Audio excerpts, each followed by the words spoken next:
ومن أحسن قولا ممن دعا إلى الله وعمل صالحا وقال إنني من المسلمين।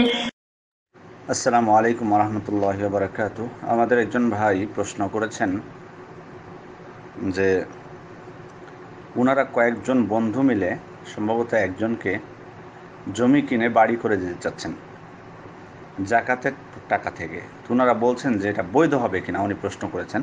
আমার প্রশ্ন থেকে এটাই মনে হয়েছে, ওনার প্রশ্ন থেকে আমার এটাই মনে হয়েছে। তো যাই হোক, প্রথমত বলবো যে একজন ব্যক্তিকে, একজন দরিদ্রকে, আমরা জানি যে জাকাতের খাত নির্দিষ্ট, জাকাতের খাত নির্দিষ্ট খাত। এখানে জিনিসটা আমাদেরকে জানতে হবে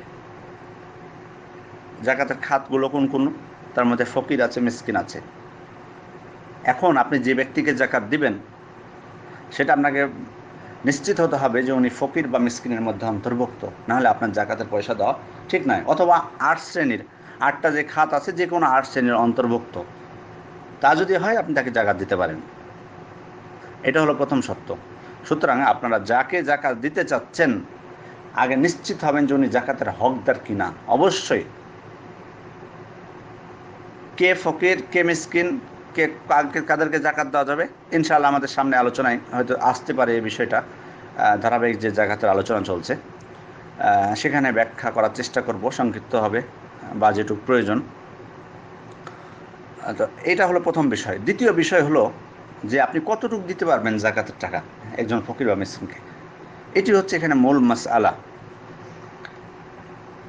মালিকি এবং হাম্বলি মাযহাবের ইমামগণ তারা বলেছেন যে সর্বোচ্চ 1 বছরের জন্য যেটা তার যথেষ্ট জীবন চলার জন্য, একজন ফকির বা মিসকিনের জীবিকা নির্বাহের জন্য, তার ভরণ পোষণের জন্য 1 বছরের যেটা প্রয়োজন সেটা সর্বোচ্চ দেওয়া যাবে। 1 বছরের বেশি দেওয়া যাবে না, 1 বছরের বেশি দেওয়া যাবে না। কারণ জাকাত এটা প্রতি বছর, এটা মানে প্রতি বছর বের করতে হয়।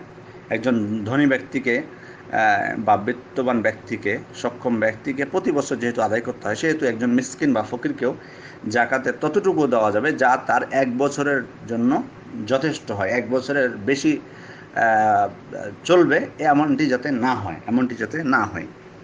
দ্বিতীয় মত হলো শাফিঈ মাযহাবের ইমামগণ, বিশেষ করে ইমাম শাফিঈ রাহিমাহুল্লাহ, তিনি তার একটি মত, এবং এই মতটিকে গ্রহণ করেছেন শেখুল ইসলাম ইবনে তাইমিয়া রাহিমাহুল্লাহ, যে একজন দরিদ্র ফকির বা মিসকিনকে জাকাত থেকে ততটুকু দেওয়া যাবে যেটাতে সে সচ্ছল হয়। যতক্ষণ না সচ্ছল হয় ততক্ষণ পর্যন্ত তাকে ততটুকু দেওয়া যাবে। অর্থাৎ তাকে সচ্ছল করতে যা করতে হয় তা করা যাবে, তাকে সচ্ছল করতে যা করতে হয় করা যাবে। যেমন ধরুন কোনো ব্যক্তি কোনো একটা পেশা হয়তো পারদর্শী, তো তার সব কিছু হয়তো ধ্বংস হয়ে গেছে, চুরি হয়ে গেছে, বা যেটাই হোক না কেন। আমরা উদাহরণস্বরূপ এখানে হয়তো কাঠ মিস্ত্রির কথাই বলতে পারি, যে কাঠ মিস্ত্রির কাজ করেন কিন্তু কোনো কিছু নাই, সব চুরি হয়ে গেছে, এখন মানে নিঃস্ব হয়ে গেছে একেবারে। তো ওনারা বলছেন যে এই অবস্থায় তার মিস্ত্রির কাজ করতে, তার এ পেশায় ফিরে আসতে যত কিছু তার দ্রব্য প্রয়োজন, যন্ত্রপাতি থেকে শুরু করে সব কিছু তাকে জাকাতের পয়সা থেকে দেওয়া যাবে, সেটা কম টাকায় হোক বা বেশি টাকায় হোক।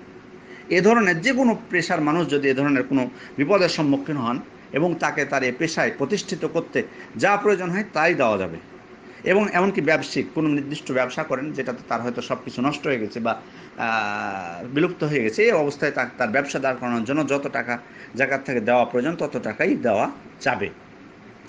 মোদ্দা কথা, তার জীবন ধারণের জন্য তাকে সচ্ছল অবস্থায় ফিরিয়ে আনতে যা কিছু প্রয়োজন এটা যাবে। তারা দলিল হিসেবে একটি হাদিস পেশ করেছেন, সহিহ মুসলিমের হাদিসটি 1044 নম্বর হাদিস, ইন্নাল মাসআলা লা তাহিল্লু ইল্লা লিআহাদি সালাসাতিন। তার মধ্যে একটা মানে যাদের জন্য চাওয়া বৈধ তার 3 প্রকার ব্যক্তি। তার মধ্যে এক প্রকার হলো রাজুলুন আসাবাতহু জাইহা ফাজতাহাত মালাহু ফাহাল্লাত লাহুল মাসআলা ফাসাআলা হাত্তা ইউসিবা কিওয়ামান আও সিদাদান মিন আইশ। হাদিস এভাবে এসেছে, সহিহ মুসলিমের হাদিস, হাত্তা ইউসিবা কিওয়ামান মিন আইশ আও সিদাদান মিন আইশ।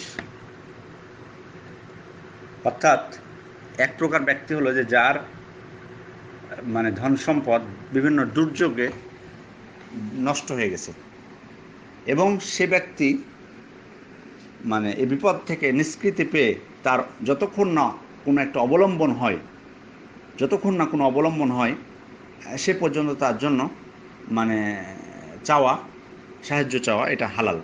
তার জন্য সাহায্য চাওয়াটা হালাল যতক্ষণ না কোনো মানে এমন একটা ভিত্তির উপর প্রতিষ্ঠিত হয় যে যার থেকে সে জীবন ধারণ করতে পারবে, এরকম পর্যন্ত তার জন্য সাহায্য চাওয়া হালাল।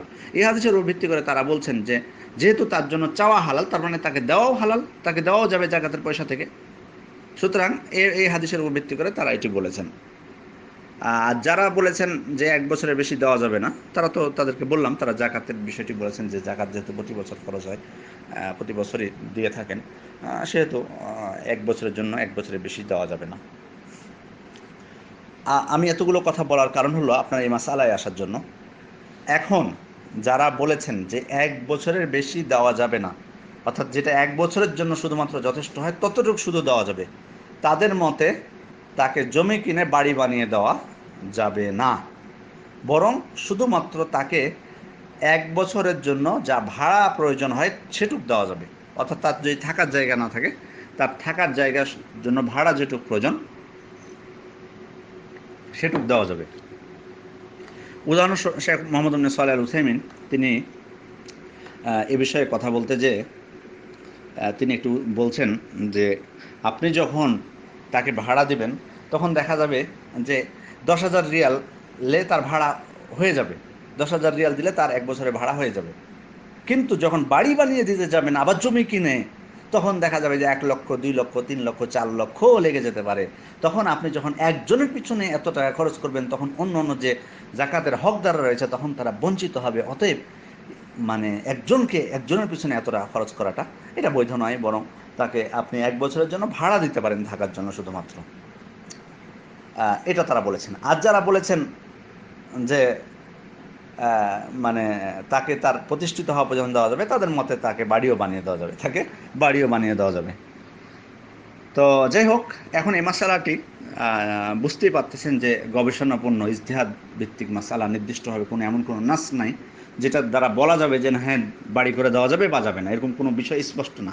এটা গবেষণার ভিত্তিতে ওলামায়ে কেরাম বলেছেন। এখন আপনাদের মানে যেটা শক্তিশালী মনে হয় সেটাকেই গ্রহণ করবেন। তবে দেখুন, ওলামায়ে কেরামের দৃষ্টিভঙ্গিকে খেয়াল করতে হবে। যেমন শেখ আব্দুল মুহসিন আল আব্বাদ আল বদর, যিনি মদিনা ইউনিভার্সিটির সাবেক চ্যান্সেলর ছিলেন, উনি এখনও জীবিত রয়েছেন, আল্লাহ তাকে হেফাজত করুন, হাফিজাহুল্লাহ ওয়া রাআহু। তাকে এ বিষয়ে প্রশ্ন করা হয়েছিল, তখন তিনি বলেছিলেন যে জাকাতের পয়সা থেকে জমি কিনে বাড়ি বানিয়ে দেওয়া এটা বৈধ নয়, বরং কেউ যদি চায় তার নিজ টাকা থেকে এমনি সাধারণ হিসেবে করে দিবে তাহলে সেটা তার বিষয়, কিন্তু জাকাত থেকে দেওয়া বৈধ নয়। এমনইভাবে আব্দুল্লাহ ইবনে আব্দুর রহমান জিবরিন উনি বলেছেন যে মানে যেহেতু বাসস্থান একটা জীবনের একটা অন্যতম একটা জরুরি বিষয়, সেহেতু মানে একজন দরিদ্র মানুষকে, অভাবী মানুষকে বাড়ি বানিয়ে দেওয়া এটা অত্যন্ত জরুরি বিষয়। তার থাকার স্থায়ী যাতে একটা সমাধান হয়, সেজন্য এটা করা উচিত। তবে যদি সবথেকে ভালো হয় যদি কেউ জাকাত ছাড়া অন্য সাধারণ দান থেকে এটা করে বানিয়ে দেন। আর যদি নিরুপায় হয়ে কেউ এটা দিতে রাজি না হয়, তাহলে শেষ পর্যন্ত জাকাত থেকে দেওয়াটাও বৈধ, তিনি এটি বলেছেন।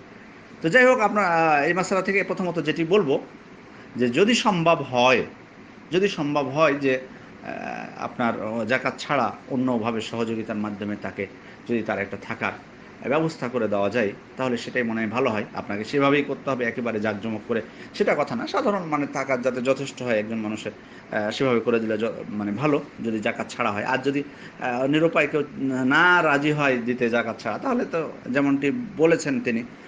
তবে এখানে একটা বিষয় দেখতে হবে যে মানে যদি সেটা দেখুন, এই সমস্ত বিষয়গুলো যদি সকলে মিলে করা হয়, যেমনটা আপনি ইঙ্গিত দিয়েছেন আপনারা কয়েকজন মিলে করতে যাচ্ছেন, আরও যদি বেশি সংখ্যক মিলে করে, হয়তো একজন না কয়েকজন দরিদ্র হয়তো যারা আছে, যাদের বাসস্থান নেই, তাদের জন্য করা হয়, তাহলে হয়তো বা সবাই মিলে যদি করা হয়, তাহলে এখানে একজনের উপর এটা চাপটা আসে না, বা তার সবগুলো জাকাতের পয়সা লাগে না, বরং তখন অল্প অল্প করে সবার পক্ষ থেকে আসবে।